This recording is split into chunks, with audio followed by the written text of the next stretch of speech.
Now, I think it's only fair that occasionally you see me do some work. So here I am in the bolt hole. This is newly available as holiday accommodation. The sea is 100 yards that way, although access down the cliff takes it about 300 yards. But basically, you can walk there in no time whatsoever. And the bolt hole is situated in the lovely seaside village of Mundesley. And you can see I've got the camera here. I thought it's probably about time I took some new photos, because not that the old photos are old or not representative enough, but I thought, hey, I've got a bit of time. Let's just do some new shots and bring you along with me. So not only do you get to see my process of photographing a holiday apartment, but you also get to see the holiday apartment. Perhaps you'd like to stay here. Airbnb links down below. It's as low as £70 a night right now. So of course the process of photographing a place isn't just the element of photographing. It's not just the technical side of things, because you've got to dress it as well. This is kind of studio photography, if you like, where the studio is what we're photographing. But one of the key issues with working in these environments is you can't misrepresent something. This is it. I say it's studio photography. It's product photography as well, isn't it? Yet you can't make it look like something it isn't, because someone's going to turn up and say, well, that didn't look like that in the pictures. So all of the dressing that I'm doing is sympathetic, but it's not overpowering. It's not making it anything that it isn't.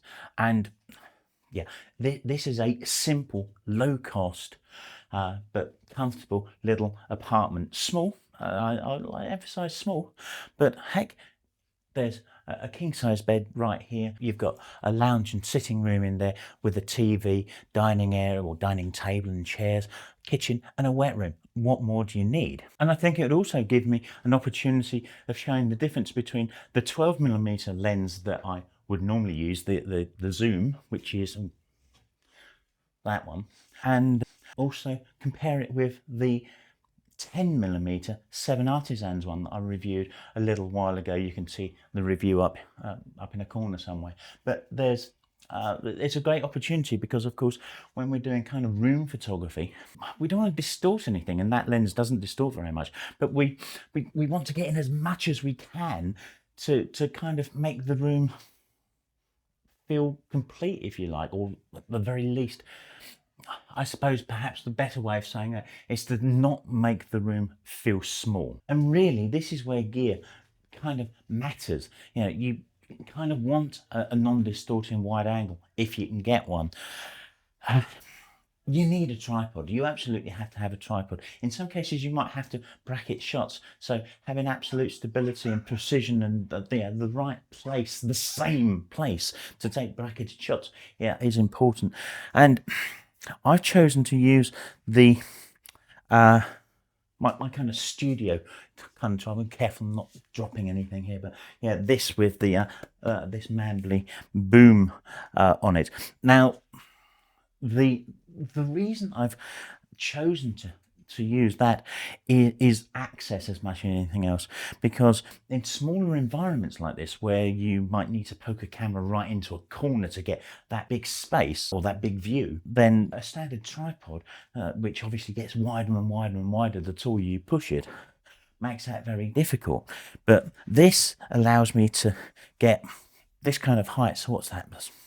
4 foot off the ground, something like that, with only the lowest sections open. And I realise, of course, I could have just put a bit of B-roll in there rather than picking that up, but yeah, I like to be awkward, candid. Anyway, let's get on with some photos. One of the things I like to do in situations like this is try to keep the camera absolutely square, because when we're talking about wide angles, of course, if we start tilting, then uprights become kind of converging, and you can control it a little bit in post, but you've still got to be really careful, because, well, you've got to make it look kind of right.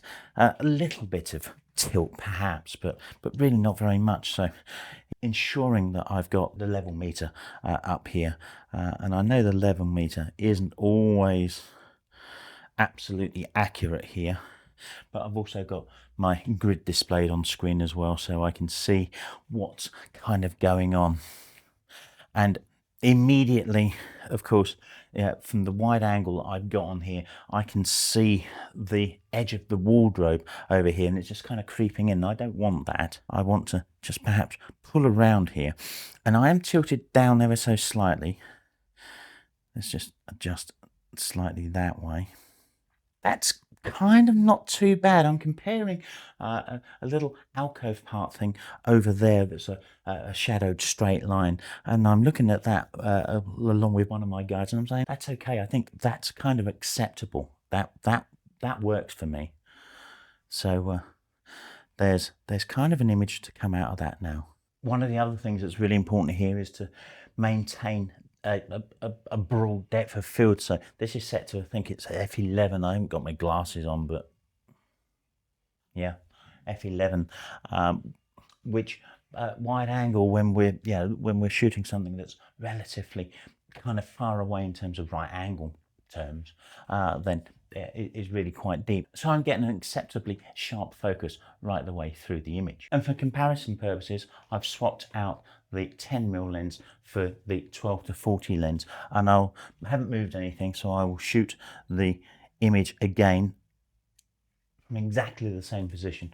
Put the two up side by side, and you can see the difference between them. And there is quite a marked difference. It's not that vital in this particular room because we're kind of just getting more of the window space and a little bit more of the wall space. But in other rooms, like the one that you're in right now, yeah, it's probably going to make quite a big difference. Now, I don't know about you, but when I hear wide angle, I tend to think purely width. But that wide angle also extends to the height as well. It's all the way around, and you can see that really well demonstrated in these images. Now, this difference may not look like much, but believe me, it's all the difference in certain circumstances. And remember that this 7 Artisans 10mm is pretty much a no distortion lens. You can find a full review of it from the links in the description down below. And there's also a discount code. Go and buy one. One of the things that I like to do when photographing a room is to turn on all of the lights. The ceiling lights, I've got kind of uplighters here. I've got some hanging lighters over there, table lamps, the lot, everything. Turn it on because what it does is it provides definition. It provides depth to a room. It provides multiple levels of interest, particularly if you've got lights kind of at different stages throughout the positioning for the image. I'm not making that make a great deal of sense. So if you've got a light here and a light there and such, it adds various focal points, and I can kind of work through, and it helps no end. But I'd also be very wary of, say, turning the television on. There's a number of reasons. Firstly, you might end up capturing copyrighted material, which could end up with all kinds of problems. You could also end up with judgment in people's eyes, judging you on what it is that you've got on TV. I know that sounds bizarre, but people are strange. Look, strange. And there's another element as well, because it quite easily could just date your image. Oh, and I'll quite readily move props around to kind of fill in gaps and such. I'm also becoming quite aware that this wall is a little bit on the kind of empty side. The place does not feel terribly homely. But because it's small, I've got to be very careful not to overfill it, because otherwise it could go from feeling empty to cramped in hardly any time whatsoever, so there's this kind of balance. But of course, I'm an artist. I should be able to fill this with really interesting stuff. I mean, there's some of my stuff in here already, but I thought, well, what if I take that off the wall next door and pop it in here? What do you think? Somewhere, it needs to be kind of somewhere there, doesn't it? And I think that works. That should do it. And of course, it's for sale. And there's a constant need to squeeze into corners. Look, and I've got the door on the leg of the tripod. That's how awkward this is. But as I kind of come back around here and level the camera up, well, I'm getting the corner of the dining table in there. It's not bad. Let's go with that. Obviously, I can't shoot it right now because you're in the way.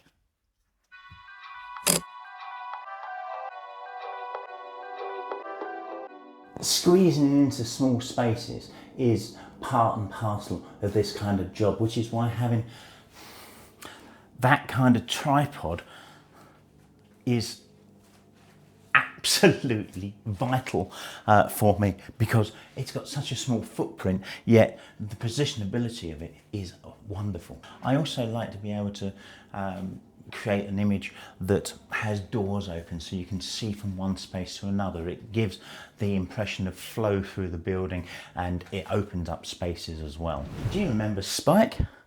Subject of one of the early videos this year. I'll link to him up above. There's some lovely macro images of Spike. And so we're into the kitchen, and again another small space, one that I've got to be quite careful of. There's only one way of shooting this really, and that's from the kind of entrance hallway, looking in from kind of that position. And again, wide angle. You kind of need a wide angle, and I suppose there's something I absolutely need to acknowledge here as well, isn't there? And that is that for once I would argue that Micro Four Thirds isn't the ideal sensor size for doing this kind of thing. We want to get as much in as possible, yet we're using a really small sensor. Yeah, kind of madness, but it's all I've got. So I've got to be really careful in images like this, because there's bits that kind of creep in without you necessarily noticing. So edge detection is really, really important. For instance, in here, if I pull back too far, I get that wall. I don't particularly want that. Again, I pull back too far and I can get the radiator. Now the radiator, arguably quite a useful thing, but I'm only getting a kind of sliver of it. And I've pulled the tea towel back because again, there's a sliver of that.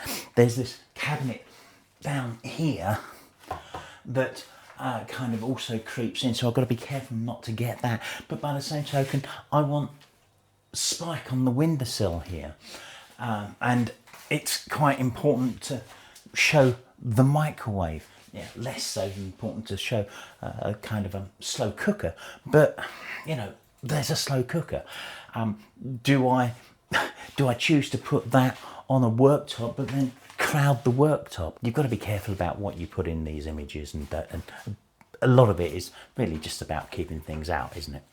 So if you need an excuse to tidy up, take some photographs of your room, and well, unless you really want to depict yourself as a messy slob. But for now, I'm done in here. I think I've got the images that I want. If I haven't, I'll shoot them again after the next guest goes. I'm going to do a final wipe up in here, and I'm going to go back next door and have a coffee. And while I'm talking about coffee, I'd love if you could buy me one, but if you can't, then yeah, one of those would be great, or a sub, or join the channel, anything, any support you can give me. And what's wrong with me? Come to Norfolk, come spend a bit of time with me with a camera on the beach, in the local woods, that Chroma, all of these places around here.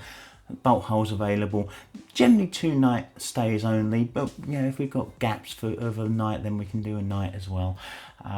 Yeah, just come stay in Norfolk, enjoy the area, and yeah, thanks very much for watching. You take care. I should probably address two other things as well. Firstly, a polarizer can be very useful, and I didn't use one here. I'll be honest, I didn't really think about it. Could have been improved in some places. Secondly, there's this phrase of sell the sizzle. And indeed, I have done this in other situations. Yeah, I have really dressed a place with flowers, with hard-boiled eggs, set up a kind of breakfast table and such. And I didn't want to do that in this particular place, because this is a small, low-cost environment. I don't know if you picked it as anything other than comfortable and serviceable for the purposes of a short break or something by the sea.